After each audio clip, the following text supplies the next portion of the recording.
AP మాజీ ముఖ్యమంత్రి YS Jaganmohan Reddy అంటే ప్రస్తుతం ఉన్నటువంటి ముఖ్యమంత్రి చంద్రబాబు నాయుడు కానీ, వాళ్ళ మీడియాకి కానీ, పవన్ కళ్యాణ్ కానీ, హోమ్ మినిస్టర్ అనిత కానీ, ఆ పార్టీ నేతలందరూ కూడా భయపడుతున్నటువంటి పరిస్థితి ఉంది. ఎందుకు ఈ మాట అంటున్నానంటే, వాళ్ళు మాట్లాడుతున్నటువంటి మాటలను బట్టి చూస్తే మనకు క్లియర్గా అదే అర్థమవుతుంది. జగన్మోహన్ రెడ్డి అంటే భయం ఉంది అని చెప్పి.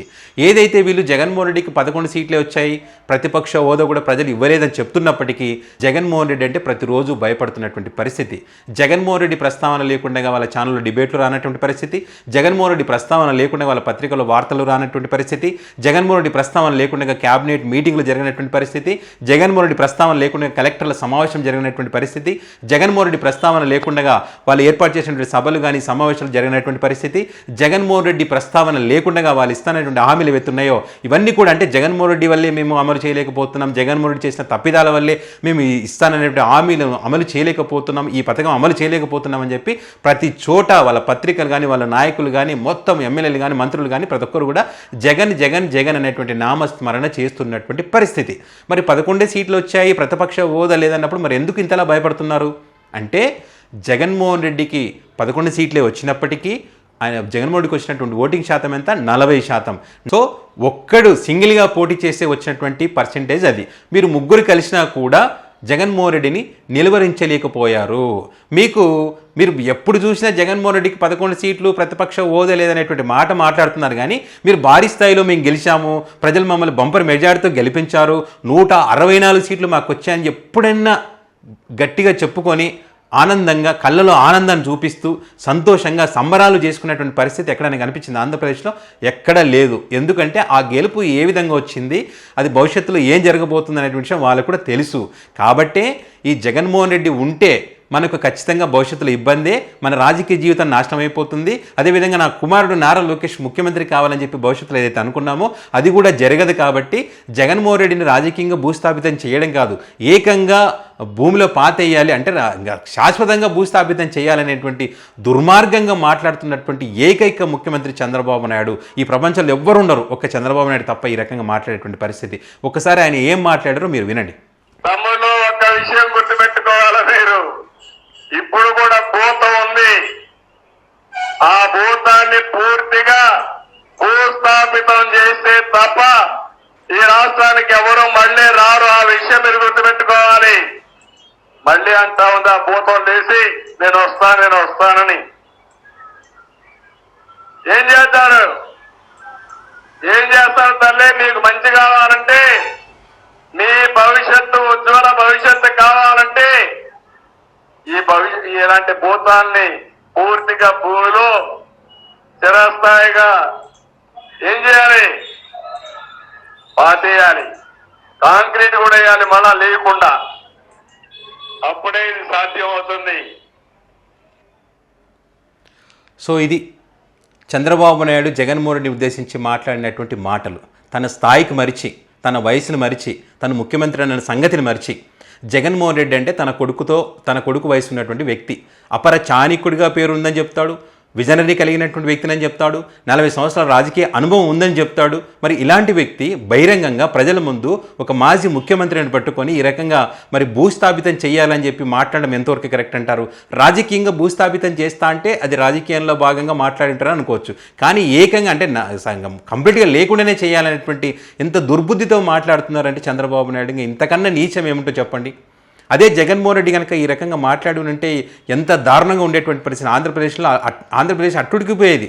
జగన్మోహన్ రెడ్డి మాట్లాడిన మాటలకు సంబంధించి వాళ్ళ మీడియా కానీ, వాళ్ళ పత్రికలు కానీ దారుణాతి దారుణంగా దుమ్మెత్తి పోస్తారు జగన్మోహన్ రెడ్డికి సంబంధించి. కానీ జగన్మోహన్ రెడ్డి ముఖ్యమంత్రిగా ఉన్నప్పుడు ఎప్పుడు ఇంత నీచంగా మాట్లాడినటువంటి పరిస్థితి నేనైతే చూడలేదు.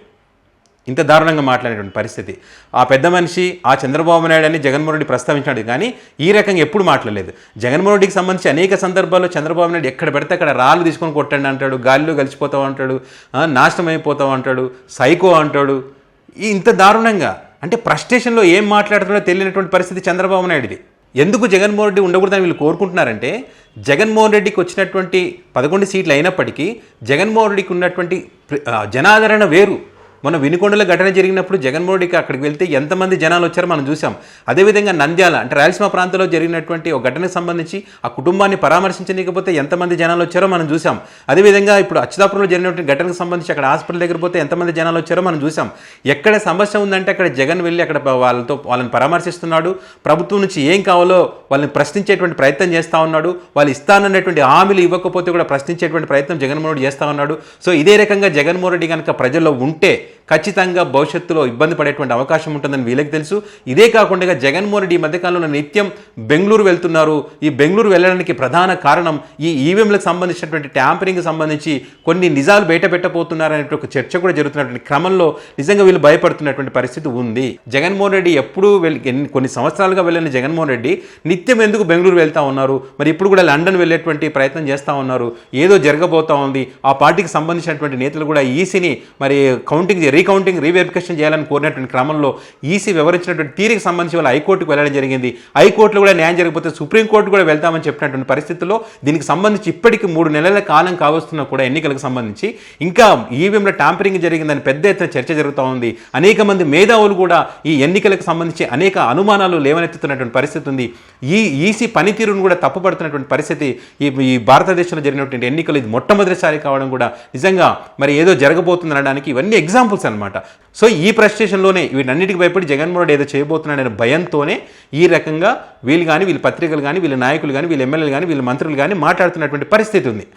ఇంకో మాట ఏమంటున్నాడు, జగన్మోహన్ రెడ్డి అనే భూతాన్ని మరి పాతిపెట్టడమే కాకుండా కంకరేసి పాతిపెట్టాలని చెప్తా ఉన్నాడు. ఎందుకు అలా చేయాలంటే ఈ భవిష్యత్తు ఉజ్వల భవిష్యత్తు ఉండాలంటే ఆ రకంగా చేయాలని చెప్తా ఉన్నాడు. మీరు మీ భవిష్యత్తులో మీ రాజకీయ జీవితంలో ఒక్కటంటే ఒక్క పథకం, ఇది నా వల్ల నేను తీసుకొచ్చినటువంటి పథకం, ఈ పథకం వల్ల ప్రజలు ఇంతమంది చాలా హ్యాపీగా ఫీల్ అయ్యారు, ఇప్పటికీ పథకాన్ని మర్చిపోలేకపోతున్నారని చెప్పి ఒక్క పథకమైనా ఉందా మీరు చెప్పగలరా? చెప్పలేరు. కనీసం మీరు ఉన్నటువంటి పార్టీ మీరు స్థాపించారని చెప్పి మీరు చెప్పగలరా? చెప్పలేరు. ఆరోగ్యశ్రీ అనగానే రాజశేఖర రెడ్డి గుర్తుకొస్తాడు. అదే 108 అంటే రాజశేఖర రెడ్డి గుర్తుకొస్తాడు. సో ఇట్లా అమ్మఒడి అంటే వైఎస్ జగన్మోహన్ రెడ్డి గుర్తుకొస్తాడు. సో ఇట్లా కొన్ని పథకాలు వాళ్ళకు ఉన్నాయి. నీకు సంబంధించి ఒక్కటంటే ఒక పథకం ఉందా? ఏదీ లేదు. సో పైగా మళ్ళీ ఉజ్వల భవిష్యత్తు ఇస్తానంట. నువ్వు ఇచ్చినటువంటి హామీలకే గతి లేదు. అదే అసెంబ్లీలో స్వయంగా మీరే చెప్తిరి, ఈ పథకాలు చూస్తే భయం వేస్తుంది తమ్ముళ్ళు అని చెప్పి. మీరు ఇచ్చినటువంటి హామీలు అమలు చేయలేక భయపడుతున్నటువంటి మీరు ఆంధ్రప్రదేశ్ రాష్ట్రం యొక్క ప్రజల భవిష్యత్తును మీరు తీర్చిదిద్దుతారా? వాళ్ళకి ఉజ్వల భవిష్యత్తు మీరు అందిస్తారా? దాన్ని ప్రజలు నమ్మాలి. ప్రజలు నమ్మి మీరు చెప్పినట్టు జగన్మోహన్ రెడ్డిని పూర్తి చేయాలి, జగన్మోహన్ రెడ్డిని పాతేయాలి, కాంకర్ వేయాలి అని చెప్తే దానికి అవును వేయాలని ప్రజలు చెప్పాలి. మీరు అంతమంది అడుగుతా ఉన్నారు, ప్రజలు ఒక్కరి నుంచి ఆన్సర్ వస్తుందా?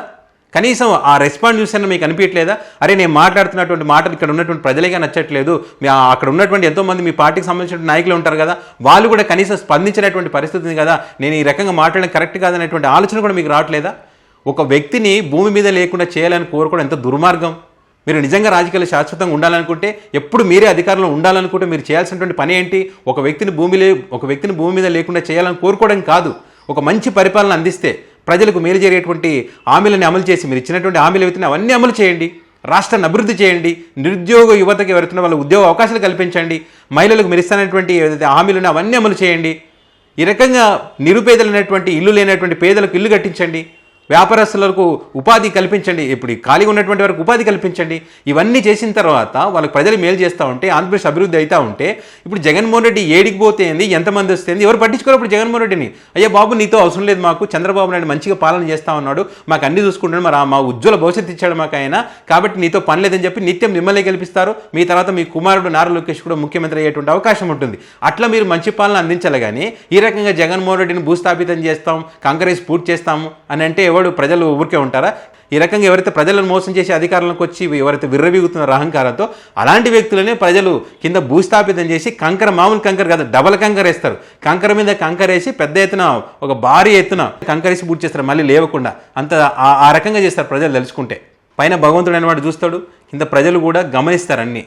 ఎవరు ఏంటి, ఎవరు ప్రజలకు మేలు చేస్తూ ఉన్నారు, ఎవరు చావు కోరుకుంటున్నారు, ఎవరు ఏ రకంగా మాట్లాడుతూ ఉన్నారు అన్నీ గమనిస్తారు. గమనించినప్పుడు ఎవరికి ఎప్పుడు ఎలా బుద్ధి చెప్పాలో అలా ఖచ్చితంగా బుద్ధి చెప్తారు. ఇదే రకంగా చేసుకుంటూ పోతే మీరు ఏదైతే వేరే వ్యక్తులు నాశనం కావాలని కోరుకుంటారో అది మీకే జరుగుతుంది.